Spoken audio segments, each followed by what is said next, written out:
Hi friends, our channel is very close to reaching 1,000 subscribers, and I need your support. If you haven't subscribed yet, please hit the subscribe button and be a part of this journey. Your support means the world to me and will help our content reach more people. I hope you enjoy this story. Let's begin. Life, for the most part, had always been predictable, even comforting in its monotony. My name is Mark Hansen, and I thought I had it all. A steady job in IT, a cozy home in suburban Seattle, and most importantly, a wife who I believed was my soulmate. Kate was everything I could have ever asked for. Smart, beautiful, and ambitious. She worked as a marketing manager at a mid-sized firm where she'd recently earned a promotion. For 6 years, we had built a life that felt almost too good to be true. And maybe it was the first cracks appeared months ago, small things that I brushed aside. Kate's promotion had meant longer hours, late-night phone calls, and work trips that seemed to pop up out of nowhere. First, I was proud of her. I would tell anyone who'd listen about how hardworking my wife was.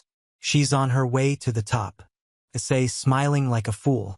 But as the weeks turned into months, her absences began to feel heavier. She was no longer just busy. She was distant.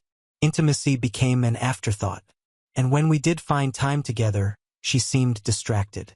Her phone glued to her hand. "You've been so preoccupied lately," I said one evening as we sat across from each other. At the dinner table, I had prepared her favorite meal, lasagna, and opened a bottle of wine to lighten the mood. She barely touched either. "I'm sorry, Mark," she said, offering a weak smile. "Work's been insane. Jason's been pushing us harder than ever with these new campaigns." Jason, her boss. I'd never met the man, but I had heard his name often enough to feel like I knew him. Kate described him as a demanding perfectionist, someone who pushed his team to the brink, but got results. "Maybe you should take some time off," I suggested. "You've been running yourself ragged." She waved me off. "I can't. Not now. There's just too much going on." That night, after Kate had gone to bed, I sat alone in the living room, nursing a glass of whiskey and staring at nothing in particular. Something about her tone didn't sit right with me. It wasn't just the stress. It was the way she avoided my eyes, the way she clutched her phone like it held all her secrets. But I told myself I was overthinking. Kate had always been trustworthy. Had she? The turning point came a week later. Kate was in the shower and her phone buzzed on the nightstand. Normally, I wouldn't have thought twice about it, but curiosity got the better of me. I glanced at the screen and saw a text from Jason. "Can't wait to see you tonight. Same place." My stomach tightened. I wanted to believe there was an innocent explanation, but the words burned into my brain. Same place? See you tonight? When Kate came out of the shower, I asked about the text, keeping my tone light. "Oh, that," she said, brushing it off. "Jason wants to meet with the team after work tomorrow to go over some strategies. He's just being dramatic, as usual." Her laugh felt forced, her explanation flimsy, but I let it go. Over the next few weeks, the signs became harder to ignore. She started dressing up more for work. Heels, makeup, even perfume she hadn't worn in years. She took calls and hushed tones and slipped out of the room whenever her phone rang. "Who was that?"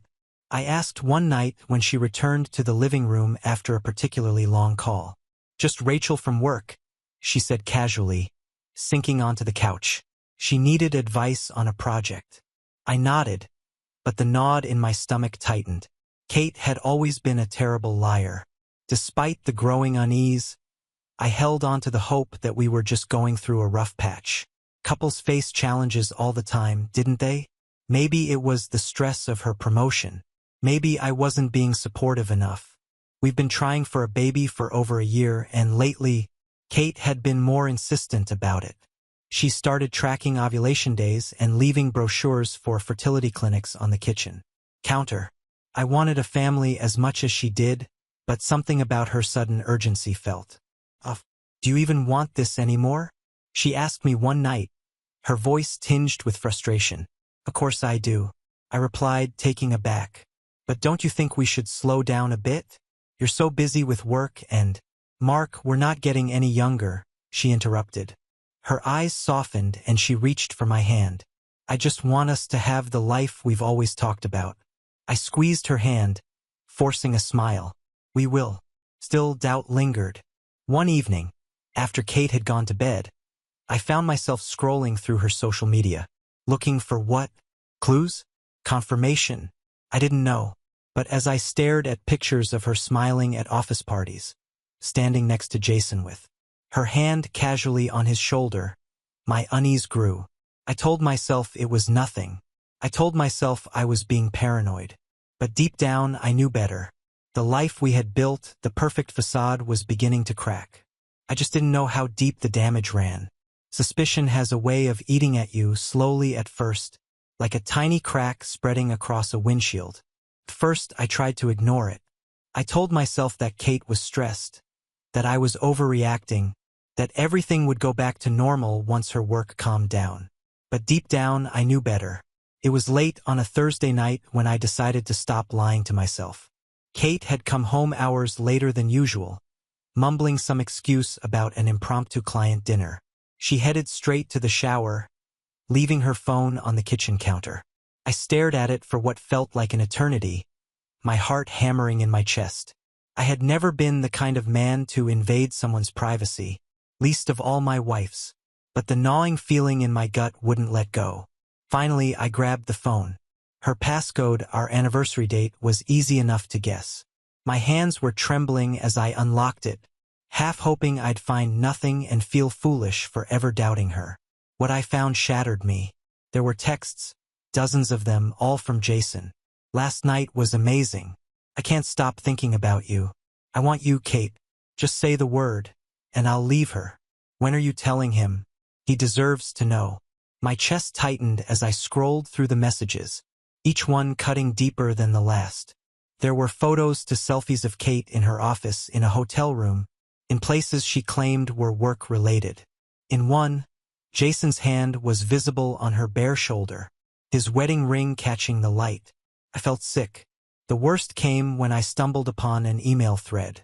Jason had sent her a document titled Prenatal Plan. My breath hitched as I opened it. It was a discussion about her pregnancy. She was 2 months along. The words on the screen blurred as I realized the truth. The baby wasn't mine. It was Jason's. I didn't confront her that night. When she came out of the shower, wrapped in a towel, and humming some cheerful tune, I forced a smile and pretended everything was fine.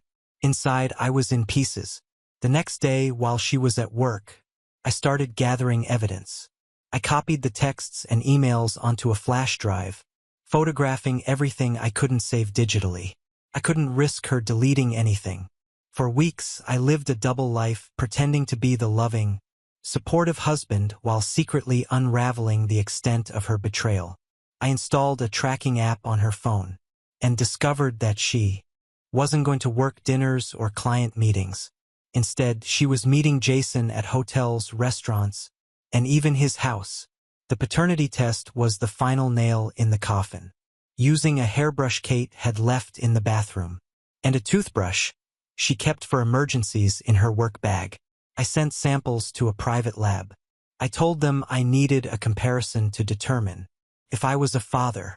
A few days later, the results came back clear. I wasn't. The truth hit me like a freight train. My wife, the woman I had loved and trusted for years, had been lying to my face. Not only had she been unfaithful, but she had planned to pass another man's child off his mind. I couldn't think straight, couldn't sleep.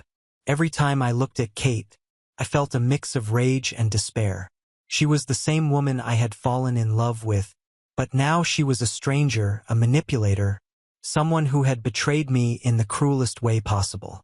One night, as we lay in bed, I stared at the ceiling, listening to her soft, even breaths. How could she sleep so peacefully while I was drowning in her lies? I thought about confronting her right then and there, shaking her awake and demanding an explanation. But what would that accomplish? She'd cry, apologize, and lie again. No, I needed to handle this carefully. I needed to make her pay. I started keeping my distance emotionally and physically. When Kate mentioned scheduling a doctor's appointment to confirm the pregnancy, I feigned excitement, even though every word out of her mouth felt like a dagger. "I'll come with you," I offered one morning, forcing a smile as she sipped her coffee. Her eyes widened slightly before she quickly masked her reaction. "Oh, you don't have to. It's just a quick checkup." "No, I want to," I insisted. "I want to be there every step of the way." Her smile was tight, almost forced. "That's sweet of you, Mark." That was the moment I knew. She wasn't planning to come clean. She was going to carry the charade all the way to the finish line. One afternoon, while she was at work, I sat in the nursery we had started decorating months ago. The crib was half assembled, and the walls were painted a soft shade of yellow.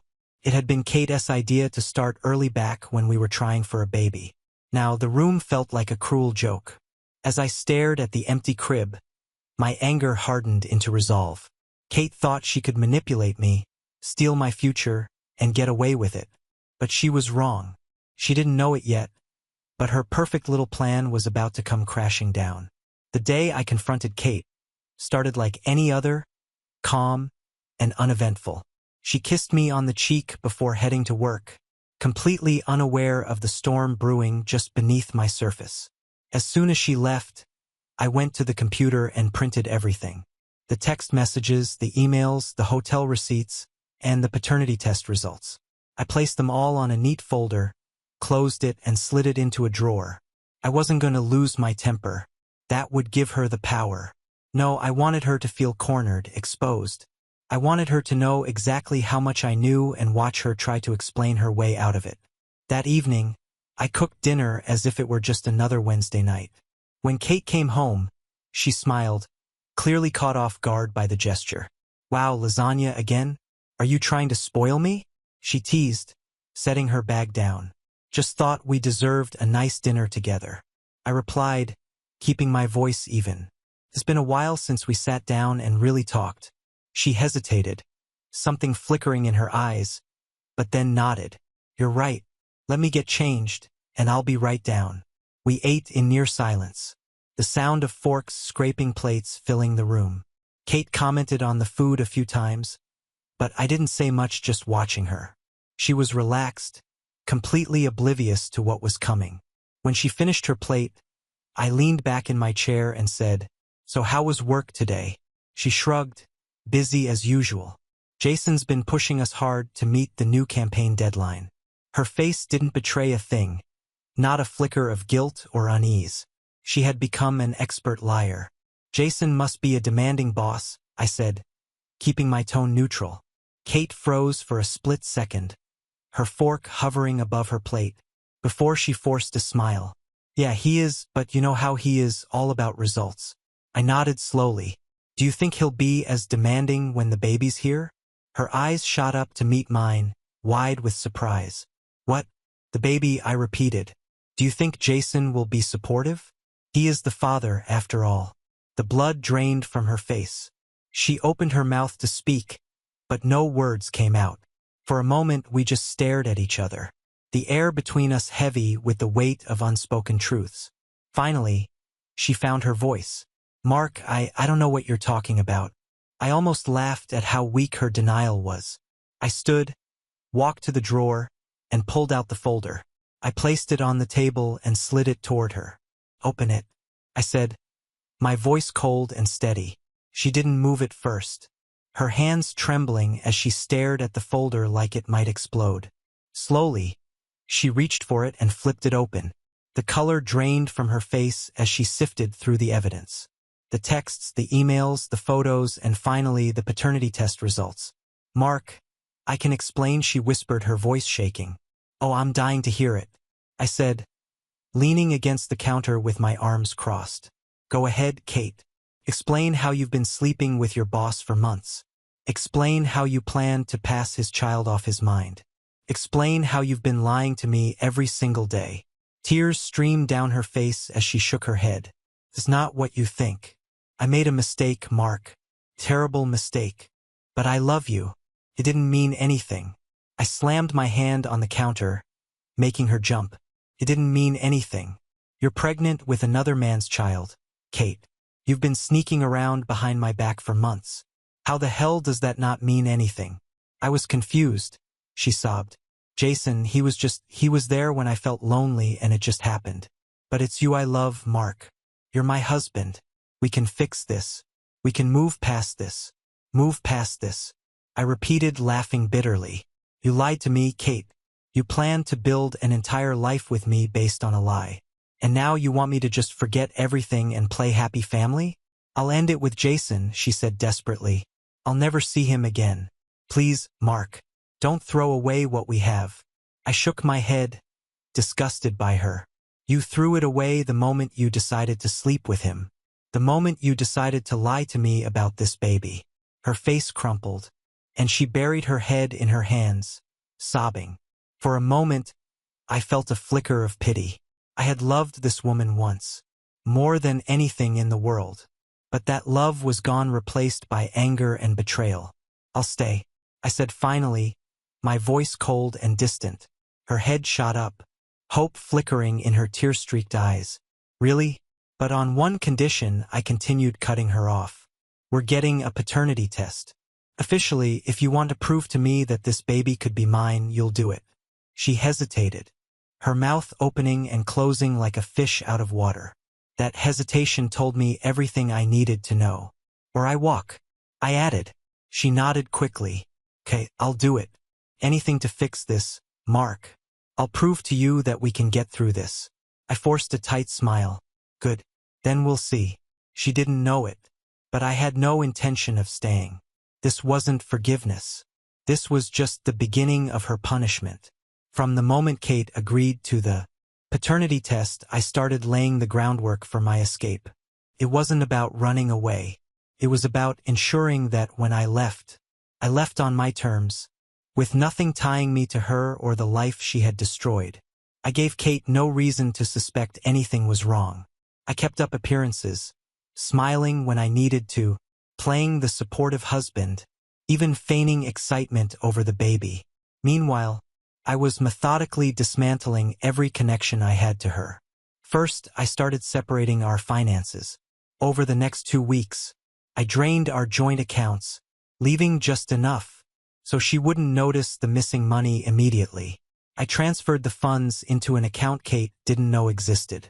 One I had set up years ago when we first got married.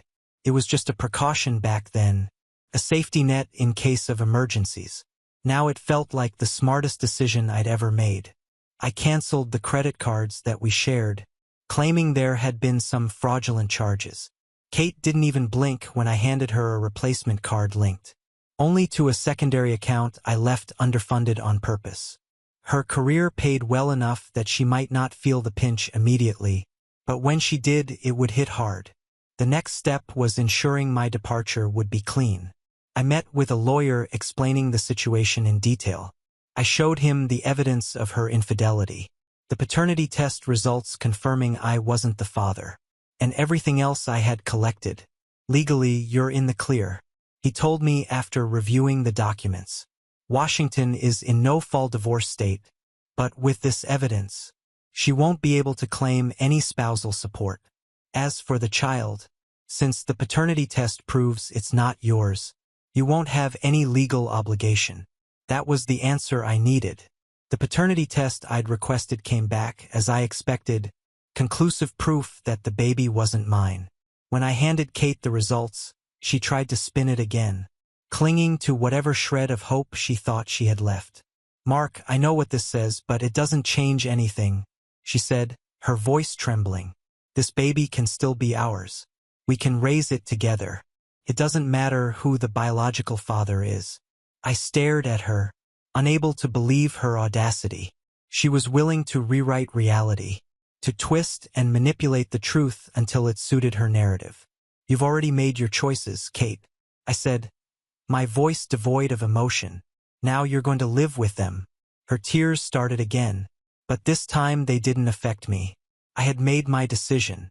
Over the next week, I quietly packed what I needed. I didn't take much, just essentials and anything that held sentimental value. The rest I left behind. It wasn't worth it. I found a small town in Montana where I could start fresh. It was far enough away from Seattle that Kate wouldn't be able to find me easily. I lined up a remote IT job, rented a modest apartment, and changed my phone number. Then I wrote the letter. The letter wasn't for closure.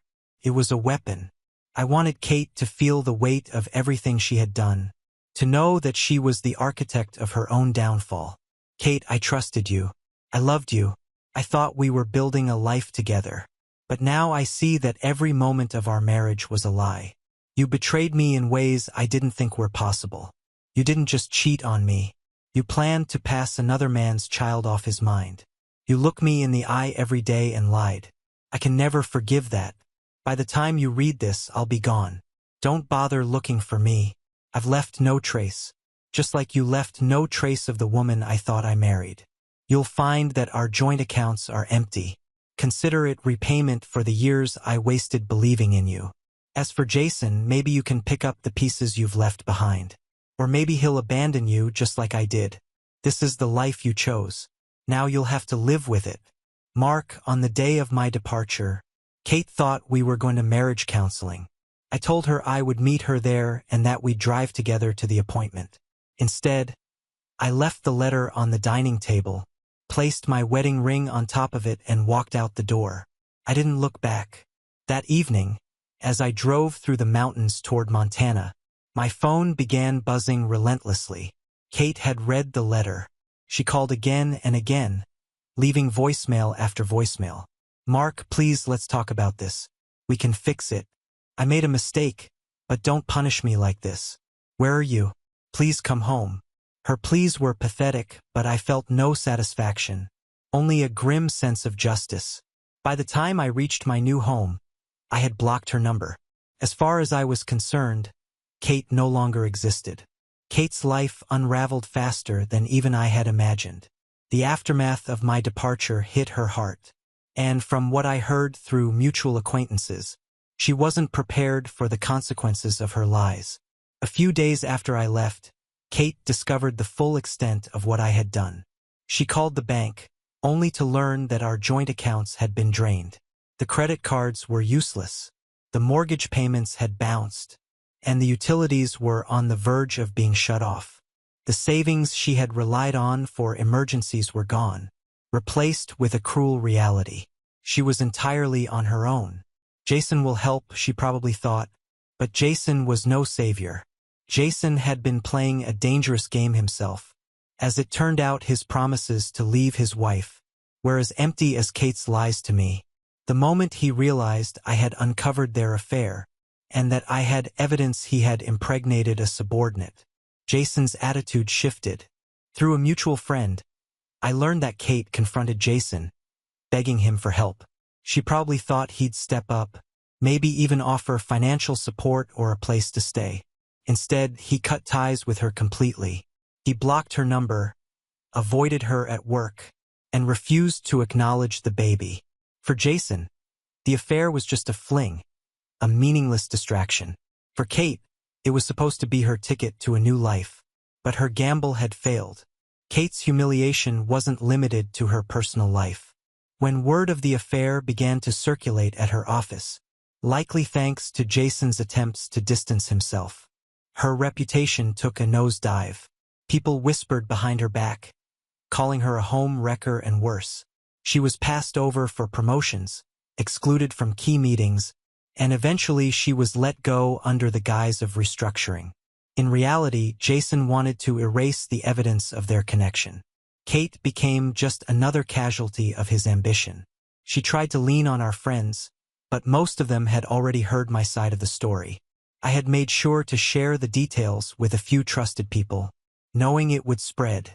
She cheated on Mark and tried to pass another man's baby off as his. They'd say, "What kind of person does that?" Suddenly, the friends who had once admired her charm and ambition wanted nothing to do with her. By the time the baby arrived, Kate's world had shrunk to almost nothing.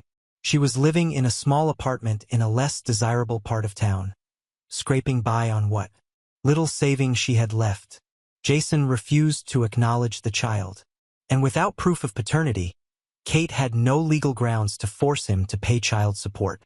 She couldn't afford a lawyer, and even if she could, she likely knew Jason would fight her every step of the way.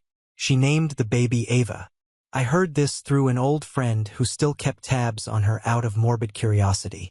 Ava was innocent in all of this, but her mere existence was a constant reminder of Kate's betrayal. Kate had no choice but to juggle single motherhood with low-paying freelance marketing jobs. The once proud, career-driven woman who had insisted she deserved the best was now struggling to afford diapers and formula. A month after Ava was born, Kate tried to contact me again. She sent a handwritten letter to my parents' house, the only address she had left for me. "Mark, I know you probably hate me. I deserve it, but I'm begging you to please call me. I need to talk to you. I've made so many mistakes, but I don't want to lose you forever. Ava would love to meet you. You are always so good with kids, and I know you'd be an amazing father. Please don't shut us out completely. I love you." Kate, when my mom showed me the letter, I felt nothing but disgust. Love? She didn't know the meaning of the word. I told my mom to throw it away. Every now and then bits of information about Kate filtered back to me through mutual friends. I learned that she was barely getting by, that she'd been seen in public looking disheveled and exhausted. Jason had been promoted and was living a picture-perfect life with his wife and kids, as if nothing had ever happened. The irony wasn't lost on me. Kate had ruined her life for a man who wouldn't even acknowledge her existence now. But that was her choice. She had traded her integrity for a fantasy, and now she was paying the price.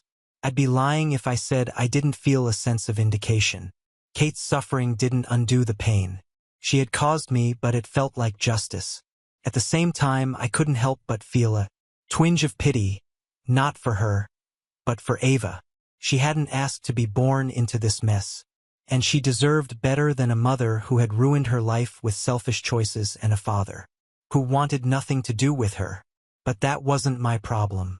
I had built a new life for myself, far away from Seattle and all the memories it held.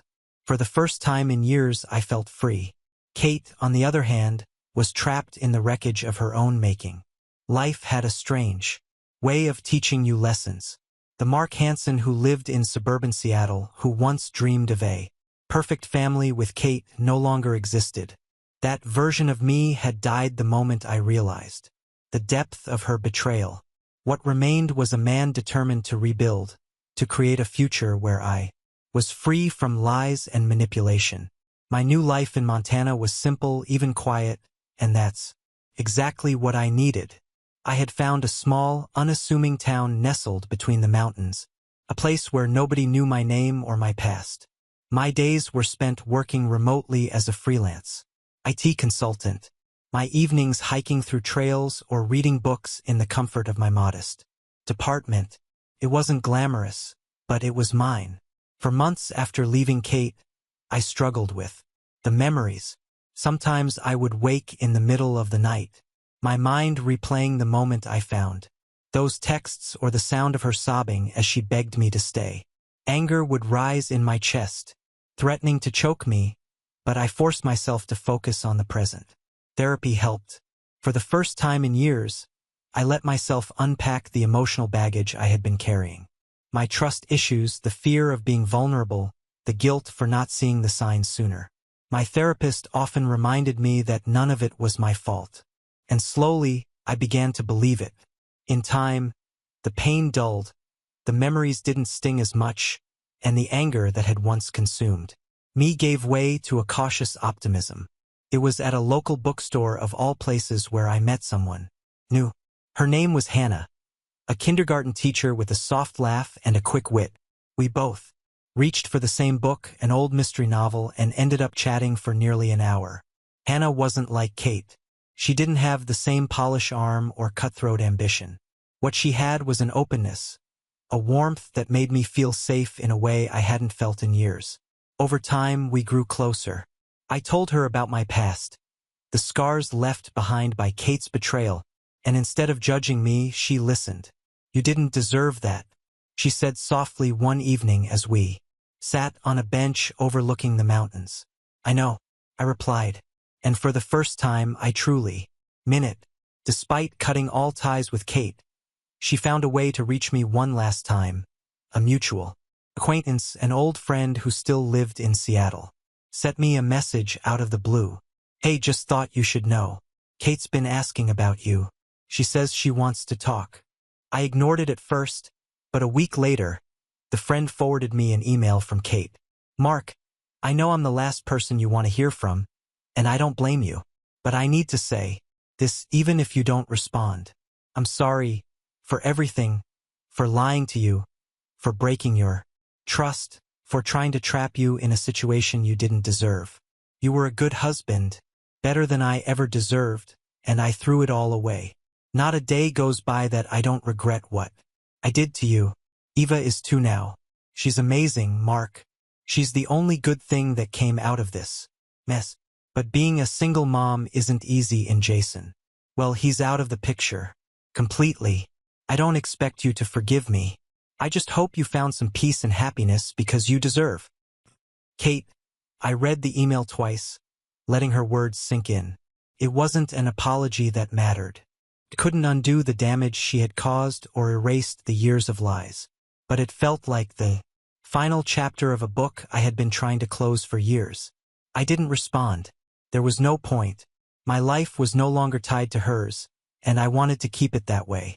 A year after meeting Hannah, I proposed. It wasn't a grand gesture. No flashy rings or elaborate speeches. Just a quiet moment between 2 people who had found comfort and trust in each other.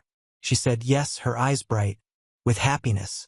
And for the first time in years, I felt like I could truly move forward. Kate's betrayal had taught me hard lessons about trust, love, and resilience. It had broken me in ways I never thought possible, but it had also forced me to rebuild, to become stronger, and to recognize what I truly deserved in a partner. As I stood on a mountaintop with Hannah, the crisp Montana air filling my lungs, I thought about the life I had left behind in Seattle. I wasn't angry anymore. I wasn't bitter. I was free. Thank you for watching till the end. If you enjoyed the story, make sure to hit the like button. It only takes a second, but it means a world to us. Don't forget to subscribe to the channel so you won't miss our upcoming videos and hit the notification bell to be among the first to see it. See you in the next video.